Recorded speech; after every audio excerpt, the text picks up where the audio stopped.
Simple माध्य समानांतर माध्य ज्ञात करने के लिए जो अंक दिया गया है, ठीक है ना, वो अंक को केवल क्या करना है, जोड़ देना है। और जोड़ने के बाद जितना संख्या है उतना से आपको भाग दे देना है, ठीक है ना। बहुत नॉर्मली ये साधारण माध्य है।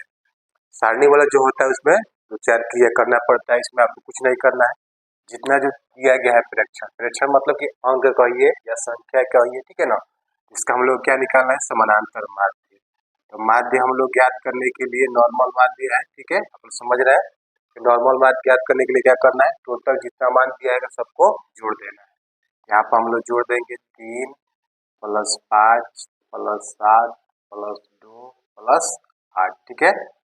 जोड़ने के बाद जो भी आपका अंक दिया गया है उसको काउंट करेंगे कि कितना है। देखिए 1 2 3 4 5, यानी कितना है, 5 है, तो 5 यहाँ पर बटा लगा देना है, समझ रहे हैं। अगर 6 रहता तो 6 बटा लगा देते, 7 रहता तो 7 बटा लगा देते, समझ रहे हैं ना। जितना भी आपका अंक दिया गया है या संख्या दिया गया है, नॉर्मली उसको कंटिन्यू जोड़ते जाना है। जुड़ने के बाद नीचे आपको काउंट करना है कितना संख्या या कितना अंक दिया गया है, उसको उसे बटा लगा देना है। सब लोग यहाँ पर 5 अंक दिया गया था तो 5 बटा लगा दिए, ठीक है। अब इसके बाद हम लोग करना क्या है, जुड़ना है। देखिए 8 है 2 10, 10 में 7 जोड़ेंगे 17, 17 में 5 जोड़ेंगे 22, और 22 में 3 जोड़ेंगे हमारा कितना हो जाएगा, 25 हो जाएगा। कितना, 25। अब बटे कितना है हमारा, 5। तो 25 में 5 से आपको पता ही है नीचे ऊपर क्या किया जाता है, भाग किया जाता है।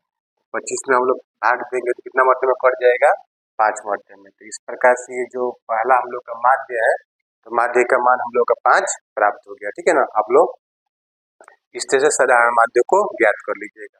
इसी में एक साधारण माध्य के जगह पर यदि आपको वर्ग अंतराल वाला माध्य दे दिया जाए, देखिए जैसे वर्ग अंतराल, तो वर्ग अंतराल में ऐसे दिया जाता है, उसके बाद से यहाँ पर बराबर कर देगा, ठीक है। तो जो वर्ग अंतराल दिया रहेगा, देखिए तो जैसे वर्ग अंतराल हमारा 0 से 10, 10 से 20, 20 से 30, 30 से 40, इस प्रकार का वर्ग अंतराल आपको दिया रहेगा। बराबरता भी आपका दिया है, मान लीजिए 5 7 3 6। तो जो वर्ग अंतराल दिया गया है, वर्ग अंतराल से हम लोग क्या करना है, चर का मान निकालना है। चर मान मतलब कि x का मान, जैसे आप अपने अक्षर देख रहे हैं ऐसे, तो ऐसे हम लोग का अंक ज्ञात करना है। तो चर मान ज्ञात करने के लिए देखिए क्या करना है, चर मान ज्ञात करने के लिए, चर मान ज्ञात करने के लिए, चर मान का मतलब होता है x का मान, जो बारंबारता होता है वो f बिंदु से किया जाता है, ठीक है ना। तो चर मान ज्ञात करने के लिए यहाँ पर आप लोग वर्ग अंतराल पर आएंगे। और वर्ग अंतराल को आप लोग समझिए कि वर्ग अंतराल में किया क्या जाता है। तो वर्ग अंतराल में देखिए जो छोटा मान है वो निम्न सीमा है, जो बड़ा मान है वो उच्च सीमा है। तो वर्ग चिन्ह यानी कि चर मान या x, जो भी आप कहिए, वर्ग चिन्ह कहिए, चर मान कहिए या x कहिए, तीनों मान क्या होता है आपका, एक ही चीज होता है, ठीक है ना। एक ही को तीन नाम से पुकारा जाता है। तो वर्ग चिन्ह निकालने के लिए हम लोग क्या करना है, निम्न सीमा में उच्च सीमा को क्या करना है, जोड़ना है। देखिए निम्न सीमा हमारा 0 है, उच्च सीमा कितना है, 10। हम लोग क्या निकाल रहे हैं, x का वैल्यू निकाल रहे हैं, यानी कि चर मान निकाल रहे हैं। तो चर मान निकालने के लिए दोनों हम लोग जोड़ दिए, जोड़ के हमेशा हम लोग को भाग कितना से देना है, 2 से ही भाग देना है। जब चर मान हम लोग निकालेंगे तो वर्ग अंतराल की जो दोनों सीमा जोड़ी जाएगी, ठीक है ना।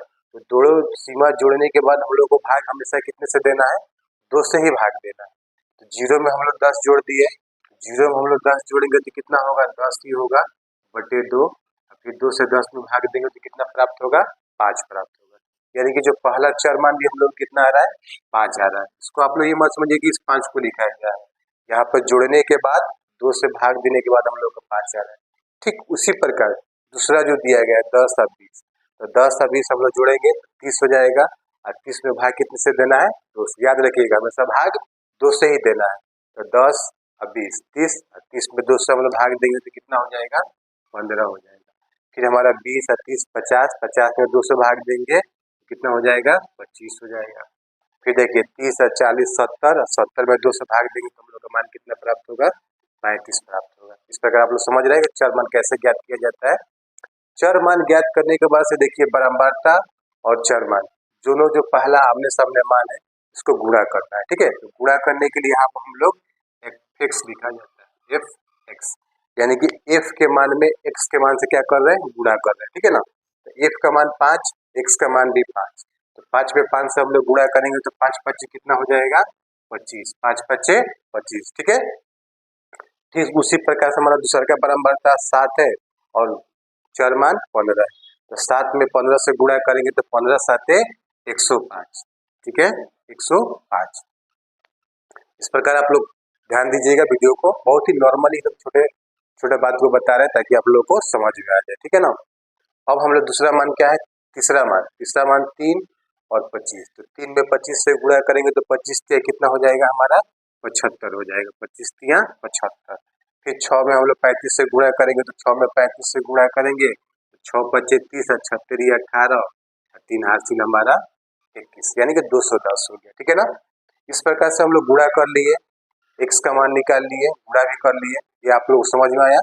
चर मान को जोड़कर चर मान निकालने के लिए वर्ग अंतराल को जोड़ना है, जोड़ने से हमेशा 2 से भाग देना है, भाग देने पर जो मान आएगा वही हमारा चर मान यानी कि x का मान हो जाएगा, ठीक है ना। सभी में ऐसे ही करना है, ऐसे करके हम लोग निकाले हैं। निकालने के बाद हम लोग क्या किए हैं, बराबरता में और चर मान में उसके आमने सामने वाला मान में गुणा करते गया है। गुणा करने के बाद देखिए क्या करना है, गुणा करने के बाद से हम लोग का जितना भी बराबरता है इसको जोड़ लेना है, और जितना जो fx का मान निकाले उसको भी हम लोग को जोड़ लेना है। तो देखिए हम लोग बराबरता को जोड़ते हैं, तो बराबरता को जोड़ने के लिए हम लोग सिग्मा का प्रयोग किया जाता है। सिग्मा सिग्मा एक चिन्ह है, जैसे प्लस माइनस चिन्ह होता है ना, उसी प्रकार सिग्मा भी एक चिन्ह है, ठीक है। सिग्मा का चिन्ह ऐसे हो जाता है, ठीक है। सिग्मा का मतलब क्या है, योग होता है, सिग्मा का मतलब योग होता है, ठीक है ना। इसको समझ रहे हैं आप लोग, सिग्मा का मतलब क्या होता है, वो योग, यानी किसी भी संख्या की या अंक को क्या किया गया है, कंटिन्यू जोड़ा गया है, इसीलिए इसको लिखा जाता है, ठीक है ना। देखिए 5 और 7 12, 12 3 15, 15 में 6 जोड़ देंगे तो कितना हो जाएगा हमारा 21 हो जाएगा, ठीक है। सिग्मा एफ का मान हम लोग को कितना प्राप्त हो गया 21, 5 7 12, 12 3 15, 15 6 21 हो गया। ठीक उसी प्रकार से हम लोग क्या करना है, एफ के मान को जोड़ना है।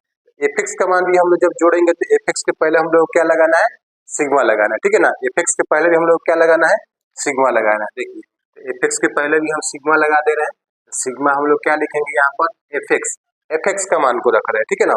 तो एफ का मान रखने के लिए ठीक इसको भी हम लोग जोड़ेंगे। देखिए पहले जोड़ते जाए, दाएं बगल से किसी भी मैथ का कोई भी काम हो आपको ध्यान रखना है, तो मैथ का कोई भी काम प्लस माइनस गुणा भाग जो भी करना है कहाँ से करना है, दाहिने बगल से किया जाता है, ठीक है ना।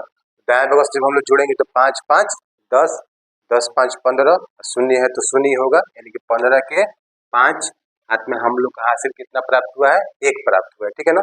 तो 1 हासिल है और 2 3 हो गया।